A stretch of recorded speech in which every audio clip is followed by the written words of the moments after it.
In a seemingly peaceful city, a giant monster suddenly appeared and began to destroy everything. But it was just a nightmare of our main character, Noi, a second-year high school student. He lived with his father, but he was always busy with work and often not at home, so it was like he was living alone. At school, his friend Haki boasted to Noi about a completely new game called Blade and Saber. Because his uncle was a programmer for the game company, Haki got a beta version, making Noi very jealous. While they were having fun, someone unexpectedly took the game console. It was Kayasu. She came to remind everyone that it was almost time for class, so everyone hurried inside. On the way to class, Noi couldn't stop being excited about the game and accidentally bumped into a girl who seemed to be a rich lady because she had 2 bodyguards with her. Before he could apologize, there was a level 5 disaster alert. A monster was about to appear. It was announced that all people should immediately find shelter as soon as possible. Then lightning struck the heart of the city. Noi immediately ran to the roof to observe. Kayasu reminded him to go to the shelter quickly. He said it was okay because the monster's trajectory was not towards the school. As soon as he finished speaking, the monster fired a missile straight at Noi. Luckily, the protective shield at the school was still working very well. The Saber team had also arrived to eliminate the monster. As soon as the order was given, everyone simultaneously attacked and easily defeated the monster. They were also Noi's dream. He wanted to become Blade or Saber in the future to fight monsters, partly because they were his mother's enemies, and also because Noi wanted to protect everyone. When all 3 entered the classroom, they were glared at by the homeroom teacher because they didn't run to class when they saw the alarm. And the girl who looked like a rich lady was also there. Her name was Modis, and she was assigned to sit next to Noi. While he was staring at her, the homeroom teacher came. For daring to disregard the rules and being late, Noi received a combo punishment of having to finish his homework before going home from the next day, and the class president would closely monitor Noi. In the afternoon, while Noi and Kayasu were returning home, she saw a mother cat and her kittens, so she rushed to take a few pictures. When she turned around, Noi was nowhere to be found. It turned out that he saw Modis alone, so he came to talk to her, but because he didn't know if the upper class wanted to talk to the commoners, he asked permission to leave. Unexpectedly, Modis held him back and asked if he wanted to date her. Just then, Kayasu found them and ran away, leaving her phone behind. After the confession, Modis also left. Noi didn't know what had just happened, so he decided to find Kayasu first. Noi met her at the school swimming pool. He complimented her, saying that even royalty is cute. Just as Kayasu was about to confess to Noi, a monster emerged from the pool. It lunged at both of them. Noi immediately pulled Kayasu to run away. Somehow, the monster had infiltrated the school without triggering the alarm. It attacked relentlessly. The 2 hid in the locker room. Of course, it wouldn't let them go easily. The monster kept banging on the door. Realizing that this wouldn't hold it back, Noi decided to stay and fight so Kayasu could run for help. It was the only way. Noi grabbed a nearby axe and ran out to fight, allowing Kayasu to escape easily. As soon as she got down, she immediately sought help. Meanwhile, on the rooftop, Noi was also fighting back fiercely. He had just cut off one of its tentacles when the monster suddenly punched him against the wall. Thinking that today was his last day, a blade warrior suddenly appeared to fight it. She only needed 1 sword strike to finish off the monster. She then handed Noi an item to heal himself, but he refused because he wasn't badly injured. Suddenly, the monster was still alive after being cut in half. It lunged in to continue its attack, knocking off the mask of the warrior. Even more surprising was that it was Modis. Caught off guard, she was stabbed in the stomach. As she was about to be devoured, Noi jumped in and finished it off. Now Modis was the one who needed healing. Noi was surprised to learn that his classmate was a blade, but Modis made him promise to forget everything that happened today. Noi said he could forget, but he wasn't sure about the confession, making Modis want to punish him. At that moment, help arrived. It was Modis' bodyguard, Kaken. Modis knocked Noi unconscious and let Kaken handle the rest. Kayasu also arrived. Then, he took Noi home. In a dream, while Noi was having fun with his mother, a monster suddenly rushed in, causing him to wake up with a start. Kayasu was there taking care of him. Noi didn't remember anything after the police arrived. Kayasu said that she asked the police to take him home and she was just taking care of him. Then she mentioned the confession. Noi just said that there must be some misunderstanding because he couldn't understand what the upper class was thinking. After that, Noi took Kayasu home, because there had been many accidents lately, and somewhere else, someone was being chased and finished off by a person holding a scythe. The next day, the body was found, and the person in charge of the case was Modis' bodyguard. Noi was on his way to school when he saw it. Then the two had a little chat. Kaken warned Noi not to bother the young lady. As for the case this time, it was terrifying when he told it. But there were some things that weren't right. The body had been there since morning. Maybe the monster had done something. Noi immediately realized. So it wasn't alone yesterday. While he was thinking, the class president appeared to ask for his homework. Noi said that he had an accident yesterday, which was encountering a monster at school and defeating it. Of course, she didn't believe it and dragged Noi to see the teacher. Fortunately, Modis appeared and gave the class president the homework she had done for him in exchange for Noi keeping quiet about what happened yesterday. After that, the two became friends, and Modis took Noi out to play. Haki saw it all and told Kayasu. On the bus, Noi asked Modis what her life was like when she was a child. When she was little, she was not allowed to go out and was always forced to study, so going to school here was her first time. That's why she didn't have any friends. Then, the two of them started to play. They experienced a lot of things. After playing for a while, Modis took Noi to a lingerie store. Needless to say, Noi couldn't avoid being gossiped about. While Modis was trying on clothes, there was a level 5 alarm. Modis immediately transformed, and Noi went to evacuate everyone to safety. Reaching an alley while he was checking, the monster jumped out and attacked.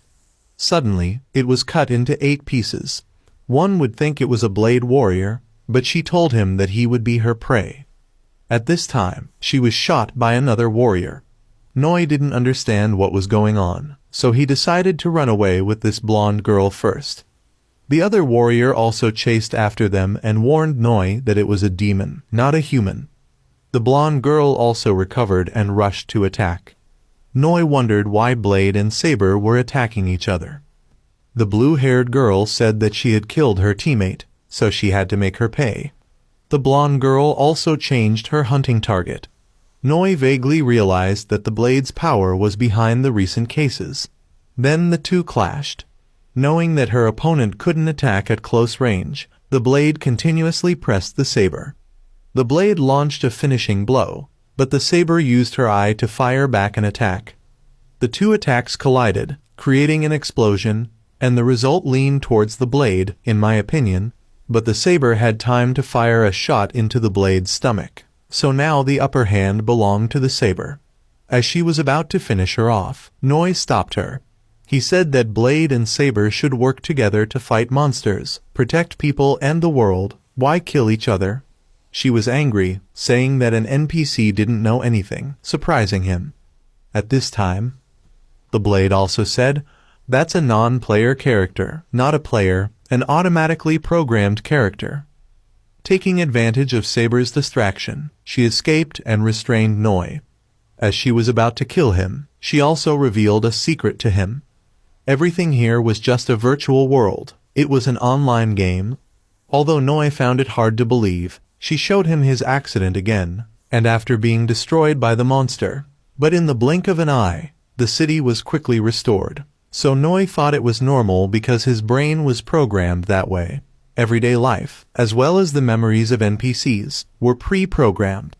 Everything in this world was controlled by a supercomputer. Even time in this world was also managed by the real world, Blade or Saber. Players just need to choose the character they like. Then they will have the task of protecting, fighting against evil, protecting peace in the game. It was all a lie, But because of one person, she hated this world and massacred NPCs. Not stopping there, she also killed other players. Noi began to realize that everything was fake. All the memories he had with everyone were meaningless. At this time, Kayasu came running from somewhere to protect Noi. Of course, an NPC couldn't match a player, and then she started torturing Kayasu in front of a helpless Noi. Suddenly, his body burst into flames. Noi broke free and gave her a punch in the face. Although she didn't understand what was going on, she realized something was wrong with Noi. At this time, Noi grabbed the scythe and threw it straight at her, but she dodged it. Thought it was easy to eat, but it was tough. The scythe suddenly turned around and stabbed her straight in the stomach. She disappeared into streams of light that flew into Noi. Then, the blade outfit appeared on Noi. Information about other people also appeared in his eyes. Indeed, her words were true. Then he healed Kayasu, and this saber girl was Hako. She reminded Noi to keep this a secret, not to be told to anyone else. Hako also received the order and logged out first. From afar, two mysterious people were watching Noi. After that, Noi took Kayasu home to treat her wounds. Modis also followed, although very angry because she was only considered as a piece of data, but Noi had no other choice. Modi said that what she told him about friends was true. At home, Noi finally let Modis in. He asked her how to take this suit off. Modis pointed to the device on Noi's left hand. It allowed players to connect or disconnect from the game. From the moment he defeated her, Noi's data might have been changed. Noi might have become a player. Then, Modis showed Noi the data panel. Finally, he was able to take it off. Since Modis got to admire the NPC's body, Noi felt that Modis was not a bad person after all. Noi was her first friend. If he died, she would be very sad. In the real world, 12 years ago, she had an accident. After that, she couldn't live a normal life, and then Vincent introduced her to this game. In the game, she could feel and move freely. Players killed monsters to complete missions, but protecting NPCs was also an equally important task. Besides, if a player killed another player, that person would receive a PK penalty. Confessing to Noi was also a mission in the game. Modis checked the status board. The previous mission was not completed yet. Back on the rooftop, the one who destroyed the monster was Noi, not Modis. Maybe that was the reason. Anyway, Noi also had something to ask Modis. It was to change Kayasu's clothes. After all, they were friends, so she would help him. After changing clothes for Kayasu, Modis observed Noi's room. It seemed he was a big fan of blade and saber. Then, she noticed a commemorative photo of Noi and his mother.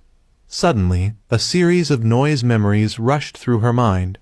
Before she could understand what was happening, there was a noise outside. A group of people in black appeared and subdued Noi. They believed he was the one who corrupted the data, as his data had created a large number of errors.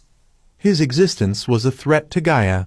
They began to restore the data, but one of them noticed that Noi had a watch on his hand, indicating he was a player, so they immediately stopped.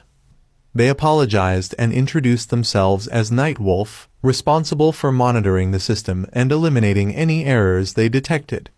They then asked about the relationship between Noi and Modis.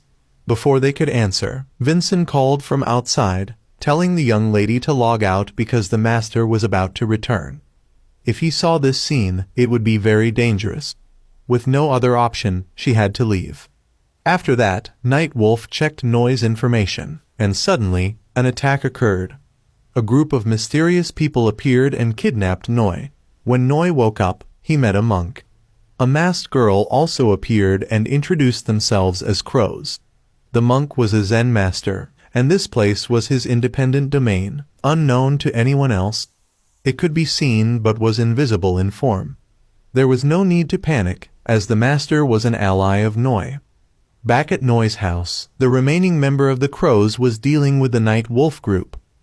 After finishing off the second member, only one remained, but he was different from the others.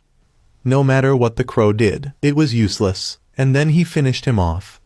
Kayasu had witnessed everything as she had been awakened by the loud noise. Instead of killing her, the Night Wolf member implanted a parasite into her. The monk said he was also once an NPC like Noi. His system role was to demonstrate players' skills, meaning he was a guide.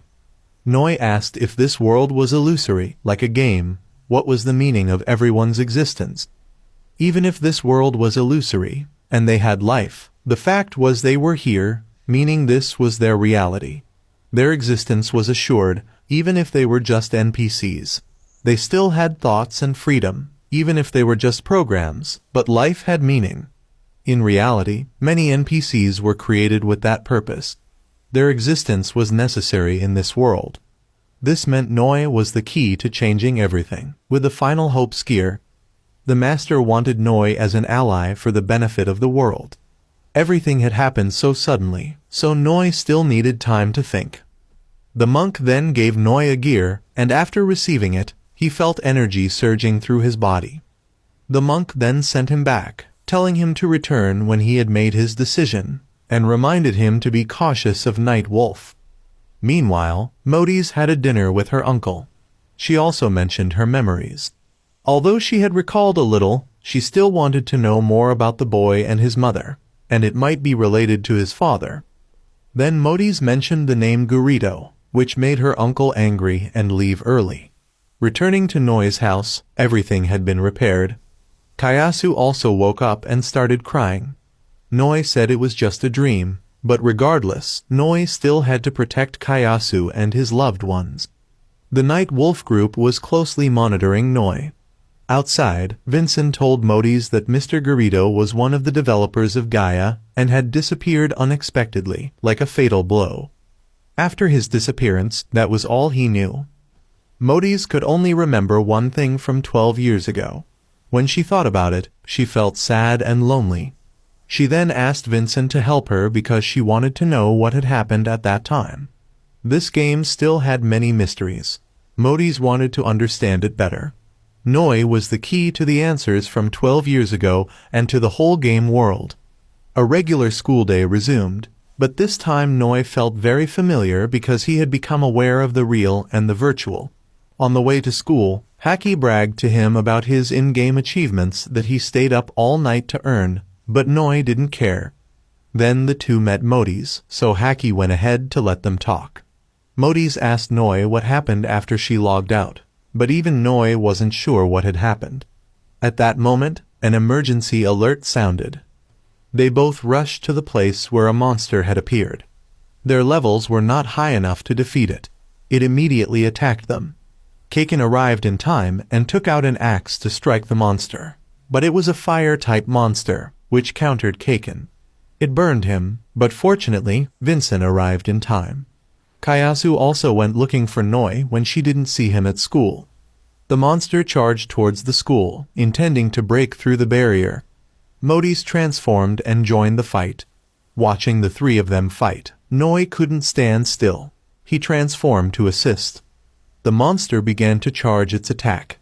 Vincent told them to retreat because it only aimed at the school, not them. But Noi refused. To the players, they were just NPCs, but to Noi, they were very important. This world was everything to Noi. Even if he failed, he would continue to fight. Noi continued to charge forward, with Modis following to support. Noi tried to summon a weapon but failed. The monster struck, rendering him unconscious. Just as it was about to crush him, Kaken arrived but could only resist a little. Then a bullet hit the monster's eye, fired by Hako from Saber. The captain also appeared, saying they could only help this much. The explosive witch was a very tough monster. Noi was the first to attack, so even if they killed it, they wouldn't get any experience or items. Furthermore, to defeat it required a high level and many other things. If the main damage wasn't enough, it would only make it angrier, doubling its attack power. After that, the two left. The monster continued to attack.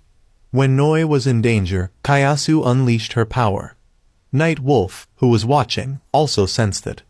They were very surprised as there was no data about Kayasu possessing such energy. The monster continued to aim at the school. Vincent could only defend. Kayasu unleashed all her power to wake Noi up. Finally, he regained consciousness, and Kayasu fainted afterward. Noi began to unleash his power. The master sensed the time had come. Noi had managed to summon his weapon. The master was also casting spells. The night wolf had found the master's location. He maximized all his skills for Noi, putting everything in his hands, then fainted. Noi continuously spammed attacks, eventually absorbing the monster. The ordeal ended, but Noi lost control and attacked Modis. Fortunately, the Crow members arrived and restrained him. Her identity as the class president was also revealed. She hurriedly left. At the master's place, the night wolf had found him. They confronted each other, and he forced the master to reveal his true form. The master had exhausted all his power to help Noi. He then forced the master to reveal the crow's location. Meanwhile, Kaken was taking Noi to a press conference. Tenma Corporation had created Gaia and Chou Sekai 12 years ago. Today, they were holding a press conference. It was also Modis' home, and her grandfather had planned everything to continue the project. Gaia was an AI created to handle the game's database, also known as a supercomputer. It contained everything that existed in Chou Sekai. As soon as they met, Kaken and Vincent started fighting. The main reason for bringing Noi here was that there were a few things that needed confirmation. In return, Vincent would tell Noi everything necessary. Back at the Grandmaster's place, he couldn't understand the truth that the Night Wolf group believed in. If he joined their side, they would surely achieve true freedom. The Night Wolf member was tired of the Grandmaster's words. Gaia had given this world life. Without Gaia's backup, they wouldn't be alive today. However, they faced obstacles when the Grandmaster rebelled against Gaia. Destroying Gaia meant destroying this world, which was more than enough reason to eliminate him, and Noi was no exception. Back to Noi, Vincent had reviewed his personal information. Noi's mother died in an accident 6 years ago when a monster attacked the city. Afterward, Noi lived with his father, but his father was very busy, so he often stayed alone. Noi angrily threw all the papers away, saying that NPCs also deserved privacy. He felt like the people here only saw him as part of the data. Modis explained that investigating him was only to find answers because she thought he and everything happening might be connected. Noi was the only clue to uncovering the truth about this world, so she needed his help. Not because he was an NPC or a player, but because they were friends, which made Kaken laugh out loud. Luckily, Vincent quickly covered his mouth. In short, they didn't come here to play games, and he showed Noi a picture of himself. His father took that picture, but Noi couldn't remember his name and then fainted. Back with the Grandmaster, he was being completely overwhelmed. Just one more hit and he fainted. After a while, Noi woke up. Vincent explained that someone had tampered with his data. Modis mentioned the name Garrido, causing Noi's head to ache intensely. He was one of the developers of Gaia and the chief engineer of the project. All of Noi's data had been altered, from skills to weapons, so now Noi was like a game hacker. The system would eliminate him if it found out. Noi then told everyone about the Grandmaster. Vincent understood the situation. The Chou Sekai press conference was about to start, so everyone prepared to log out and say goodbye to Noi. Modis warned him that people in the real world would see his existence as a threat, so he should be careful. Back home, the class president was already there. She was there to protect him, and her name was Chino. Noi asked what was going on. Chino informed him that the Grandmaster had been captured by a subordinate of Night Wolf named Virus. He was probably hunting down other crows, and Noi was his next target. The school used to be a safe zone, but now the barriers were down. The system was malfunctioning and probably wouldn't be fixed. The ones who could do that were the system managers, Night Wolf. Virus was experimenting with Noi and his skills. Since Noi had caught his eye, he would definitely come for him again. Noi just wanted to be a blade warrior to protect everyone and didn't understand why people kept calling him the last hope. Chino didn't know either, but she believed the Grandmaster had bet his life to give Noi all his power, so there had to be a deeper meaning. Noi's mission now was not to let the Grandmaster's efforts go to waste.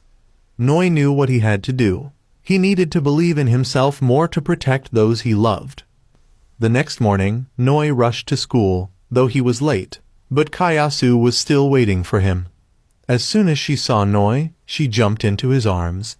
When she woke up, she didn't see him anywhere, but she was very happy that he was okay. At that moment, Virus appeared unexpectedly. He wanted to know how Noi could become a player. He had sent the Grandmaster to meet a guest, then suddenly knocked Noi out with a lightning bolt. As he was about to take him away, Kayasu unleashed her power once again, causing everything around her to crumble. Seeing the situation spiraling out of control, Virus intervened, restoring everything to normal before retreating.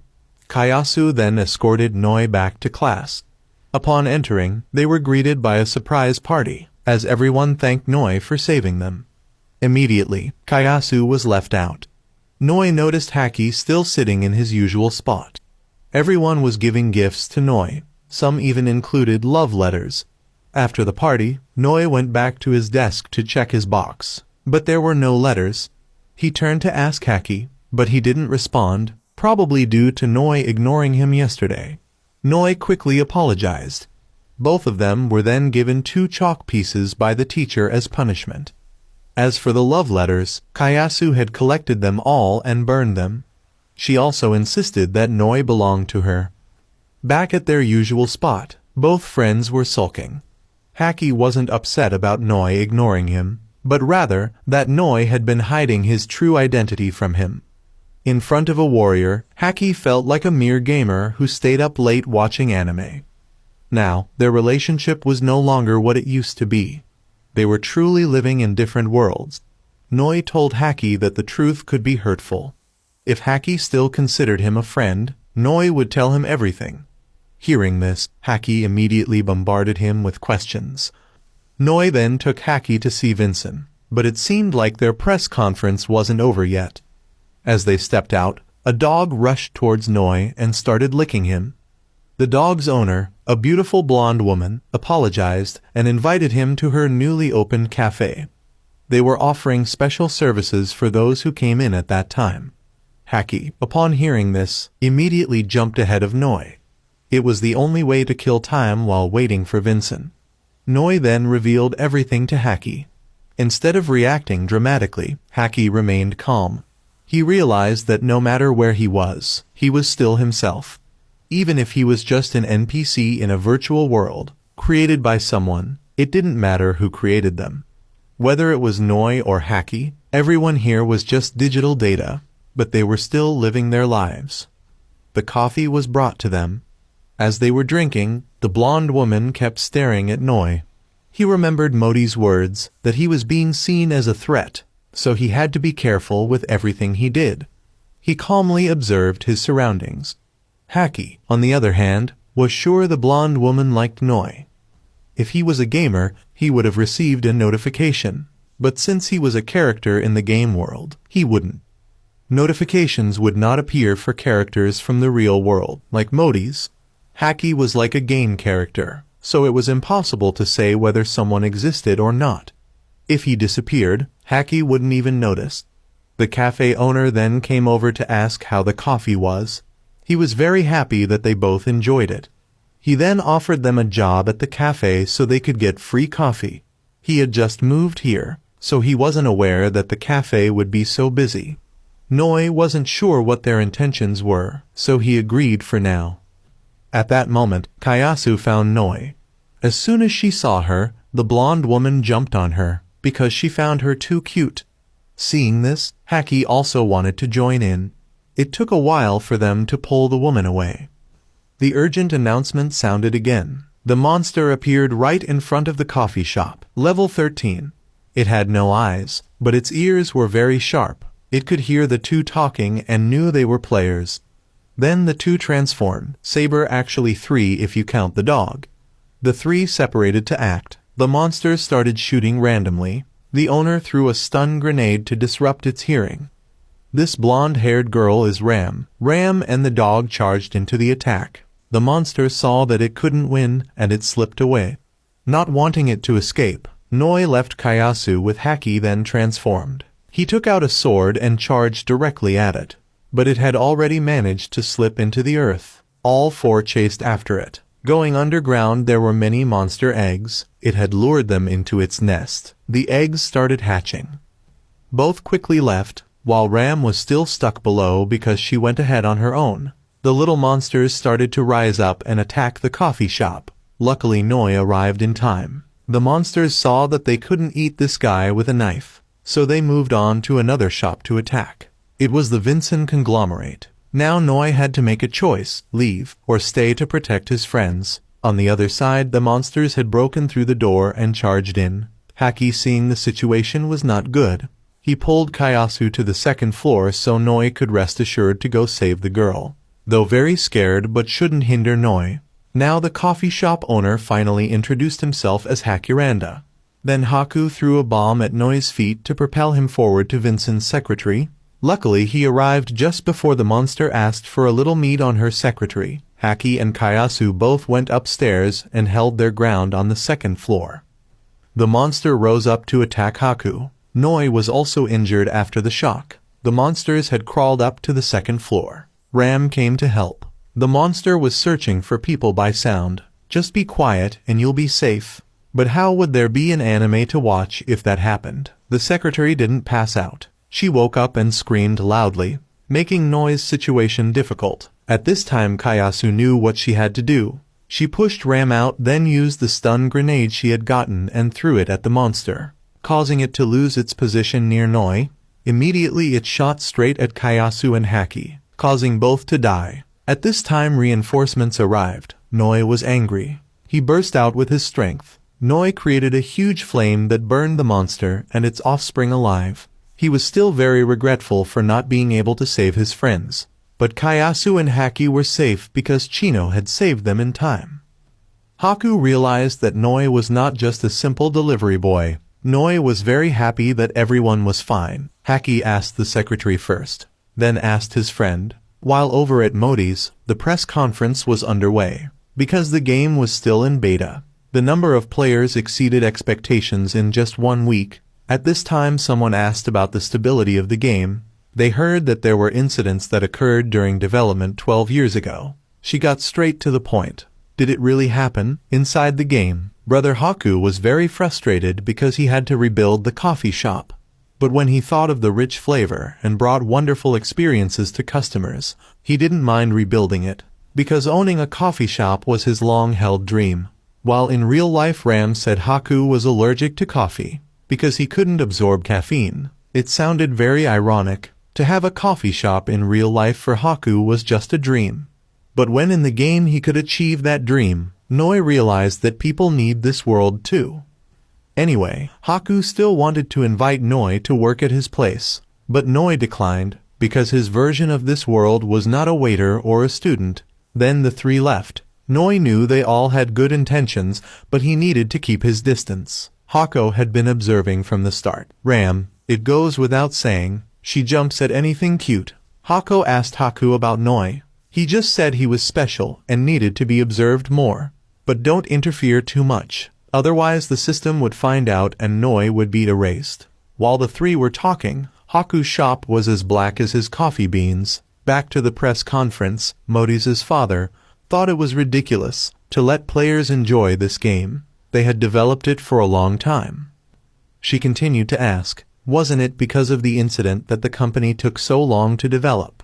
It was pointless to argue because all that time the company had always been focused on developing to bring the best experience to players. Seeing that she couldn't get anything from him, the reporter turned her attention to Modi's, but he cleverly handled the situation. Information about whether the young lady participated in the beta test, he would announce later. The reason is because Modi's would be the advertising representative for the game, and would also be his successor. Rumors about Modi's being sick since childhood were true, so she didn't know anything about this world, and thanks to the game she was like regaining her freedom. That was his purpose when he wanted them to overcome their shortcomings and be free in this game. Everyone was the same. They didn't worry about their status, so that they could enjoy the game to the fullest. The reporter said that the illness was not from childhood, but was definitely due to the incident 1 year ago. During the beta test, of course, there were bound to be incidents, and they had tried to fix it. There was never any loss of life or illness in the game. He declared that anyone who had a different opinion, that person was the company's opponent. At Noi's house, Chino was injured after saving Kayasu. Noi also gave her healing items, then he asked Chino to help him get stronger, because he didn't want anything bad to happen. He needed to be stronger. Chino realized that what Noi lacked was self-defense and attack skills, so she could only teach him that. Then the training session began immediately. While over at Modi's, he scolded both Vincent and Kaken. Did they anticipate the consequences of letting the young lady participate in the game? If she had anything happen to her, both of you would eat enough. Vincent took full responsibility. He was the one who invited the young lady to participate in the game, because he knew it was very important to her, and was immediately fired, but Modi's defended him, because she was very lonely without friends. She also knew her body was very limited, and that made him very worried. At this point, the man walked up to Modi's and told her to promise him that if she felt unwell, she would log out immediately. Both of them would not be fired either. He also told her to be careful with that reporter. Meanwhile, Noi was practicing with Chino. Just by looking, you could tell he was getting beat up a lot. After a while, they both took a break so Chino could cook for him. Kayasu also brought food over for Noi. Needless to say, she was very excited about these two young people. After a while of explaining, she understood. Kayasu decided to stay there to protect Noi and chase Chino away. The two started arguing. When they saw Noi was hungry, they both started fighting over cooking for him. There was nothing Noi could do, so he went to take a bath while they did whatever they wanted. In the kitchen, the two of them kept fighting, causing the fish stew pot to catch fire. Hearing Kayasu scream, Noi rushed out to check. He accidentally showed his goods to the girls. Chino gave him a good beating. Right then, Modi's came to visit. Kaken immediately used a gun to destroy Noi's population enhancer. A while later, Kaken said the reason they came was to invite him on a vacation so Modi's could distress from the outside world. This trip was to the beach, which made Kaken extremely excited. Meanwhile, outside, Vincent asked the nurse attending Modi's to let him go on a business trip. However, they didn't know that she was actually Blade. Finally, the whole group arrived at the beach. Haki was busy playing games and Vincent couldn't be reached, so neither of them were there.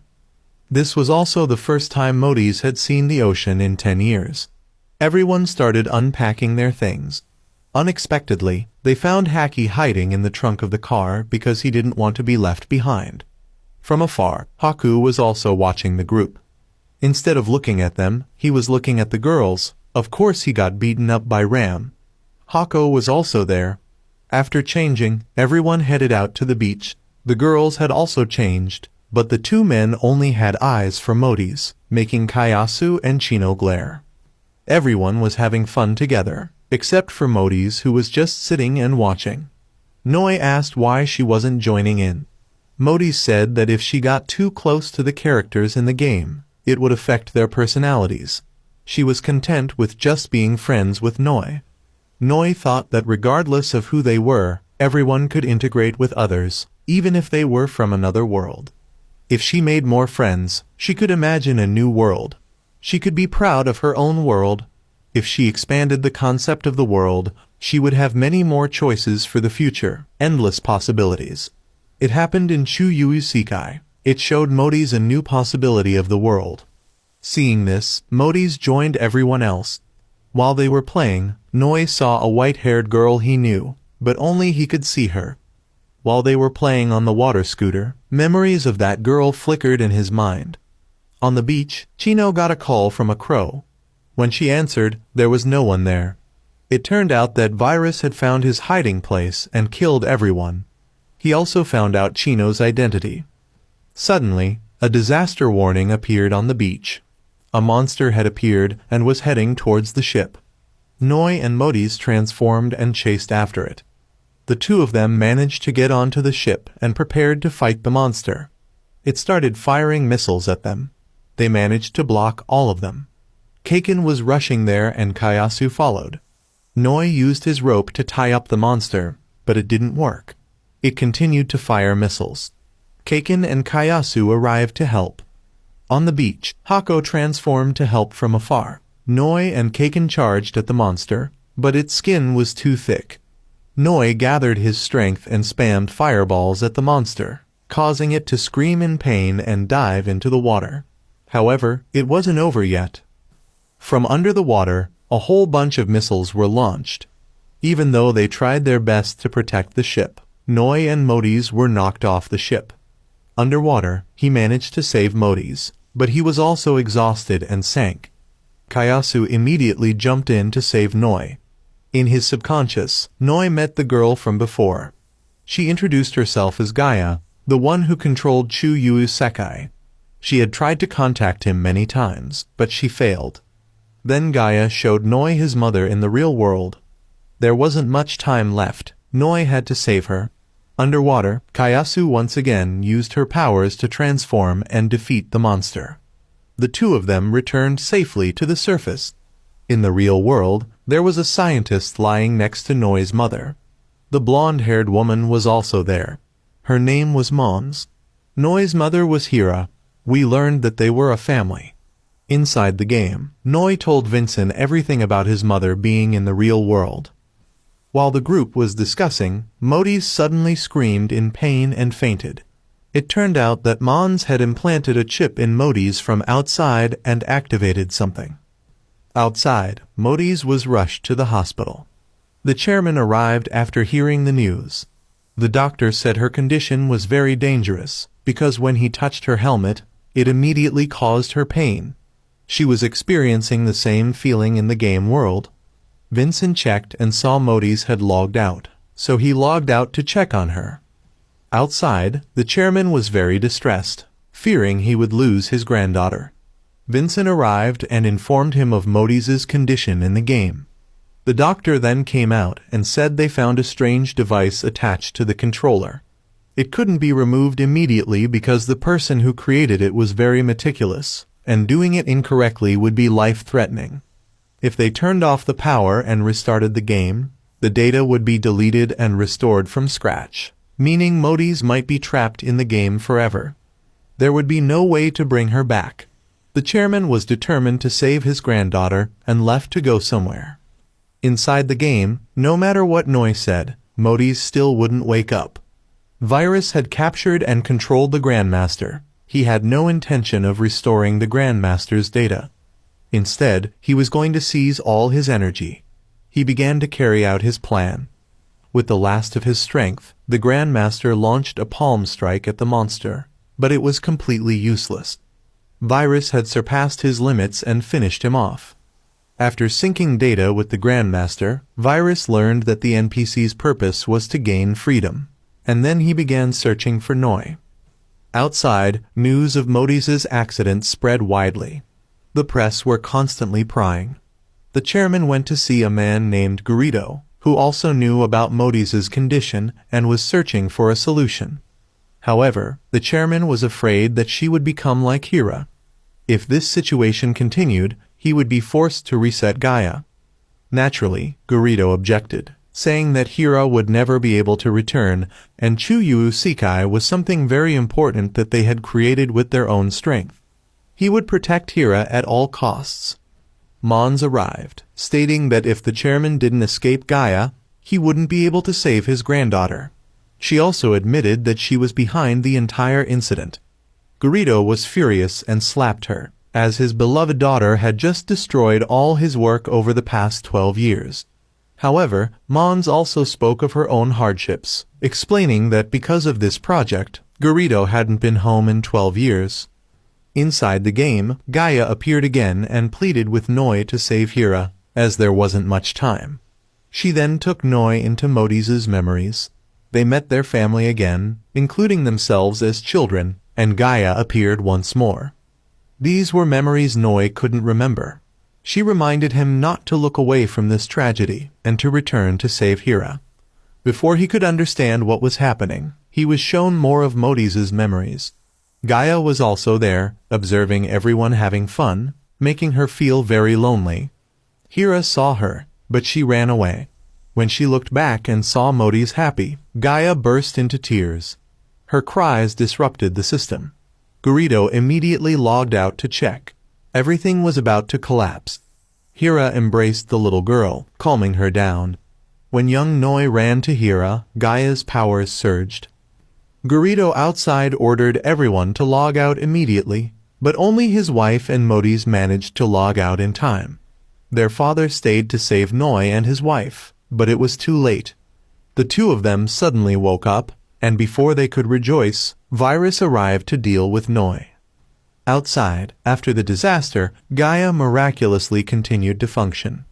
Garrido had to continue developing Gaia so his wife and children could live. Mon said that he was ridiculous for thinking that he had taken care of his family for the past 12 years, because it was all pointless as no one would be able to return. Mons did all of this because she didn't want to see her father suffer anymore, and she wished he wouldn't torment himself. The chairman received a call from the hospital informing him that Modi's had woken up. Inside the game, Noi was preparing to fight Virus. The villain wanted to see how this last hope would fight. The two of them started exchanging blows, and it turned out Noi was truly weak, only needing one blow to be subdued. Modi's and Kaken jumped in to rescue him, but Virus locked them both up. He started to break Noi, but Kayasu rushed in to protect him. Virus realized she was a monster and attacked, but it was too late. Kayasu transformed. He recognized that Kayasu was not created like a normal NPC, but for the sole purpose of protecting Noi. After transferring her final power to Noi, she disappeared. Regaining his composure, the two continued their exchange of blows. Virus used his bare hands to fight on par with Noi, even breaking his sword. Seeing that he was outmatched in swordplay, Noi started using magic. He unleashed an attack that created an explosion, contaminating everything around. Noi was taken to meet Gaia. She asked him to save Hira. Outside, there was an alert as well. Data overflow was changing the system, and Hira's life was in danger. Naturally, Garrido wouldn't give up on his family. Keeping them alive was the reason he existed until now, so he would do everything he could to wake them up. Gaia's data had been altered by the virus, and it was holding Hira's soul captive. If this continued, her soul would disappear, and she would never return to her own world. Once again, she apologized for taking Noi's mother away and vanished. Even though he knew he had to save his mother, first he needed to find a way to get out of there to destroy the core from the outside. He remembered Haki's game console. Noi contacted him and managed to escape. Of course, Virus also escaped with him. The battle resumed. When Virus was split in half, he didn't die. He just replicated himself. If they didn't take him down, they wouldn't be able to save Noi's mother. Outside, Modi's father contacted her and told her to log out quickly. She refused because she still had people she needed to help. Meanwhile, Noi was cutting him into as many pieces as he could, but it was useless. Everyone started holding him off so Noi could go save his mother, but they kept getting more and more. Vincent arrived to help. He said that Garrido was trying to stabilize the game. But if Chou Sekai was destroyed, all the players and NPCs would be erased. They had no choice but to trust Garrido. Meanwhile, Noi was being overrun by the virus. He was fighting solo. The Saber team arrived to help. Modi's had to destroy the core in his place. Outside, Mons was also helping Garrido stabilize the system. Inside, Noi managed to finish off the virus. With his last ounce of strength, the virus fired a blow at Modi's. Luckily, she had destroyed the core before being hit. Hira was saved. The viruses stopped. Kayasu also woke up. Light appeared again. And so, everyday life resumed, both in real life and in the game. The game was released smoothly. Everyone could have fun together. The anime ended here. Goodbye and thank you.